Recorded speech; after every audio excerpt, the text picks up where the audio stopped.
Well, I'm a lawyer. I'm a licensed lawyer in California. I think the best way to describe the service I provide is I'm kind of a risk manager for businesses, particularly those that are engaged in international business or about to become engaged in international business.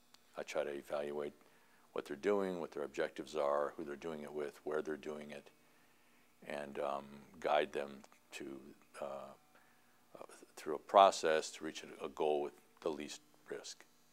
Well, of course, if you're going to practice law, you need an understanding of the law and the principles of law and how they operate. But if you're going to go into an international area, you need to understand that there are different legal systems throughout the world, and different cultures and countries approach legal issues in different ways.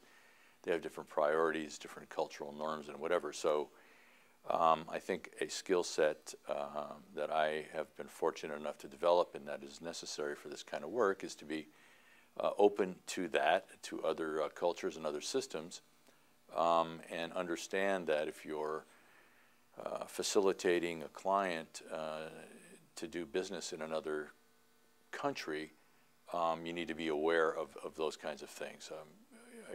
An ability to critically think through issues is very important. To understand that, again, that different system, different culture raises different issues that have to be addressed, whether it has to do with the value or ability to protect intellectual property, the social norms that turn into legal requirements vis-a-vis labor, taxation, and benefits related to labor. These are all very important issues. So you have to be able to think outside of the U.S. box when you are counseling somebody doing business in another country. Writing skills are very important. Listening skills are very important.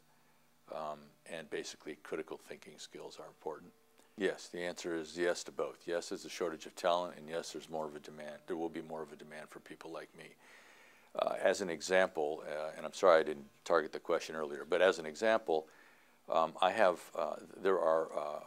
received a significant number of job applications from young lawyers or law students who are about to get out of school who have terrific backgrounds, traveled a lot, multilingual, lived abroad, studied abroad, worked abroad, etc., all looking to try to get into the international business field as a lawyer because they can see that there's a shortage of talent in that area.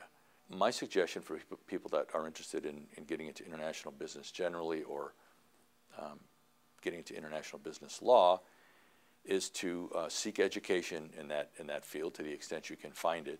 I teach at 2 universities, and I get students from all over the place that say they can't find a course in this area, but study in that area.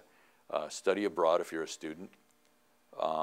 Even if it's get an internship abroad, even if it's a non-paying internship, if you can cover your expenses, because that gives you something to put on your resume that differentiates you from the next person. Learn to think critically. Read international publications such as The Economist, which is an excellent publication. Listen to international news so that you become comfortable with some of the subject areas, if you will, and some of the topics that are going on around the world that affect us and a lot of other countries. So you're more conversant. And that again will differentiate you. If you're interested in an international law type career, go to the ABA website, International Law section, and just search around for what events might be taking place. A lot of publications. They're excellent publications. The Los Angeles County Bar Association has an international law section. They put on events all the time. You do not have to be a member to attend them. They're very informative. They put on events with local consular officials from several countries and from various trade associations, the Foreign Trade Association of Los Angeles, the District Export Council of Southern California, Women in International Trade. They all put on events that are educational events, and some of them are job fairs.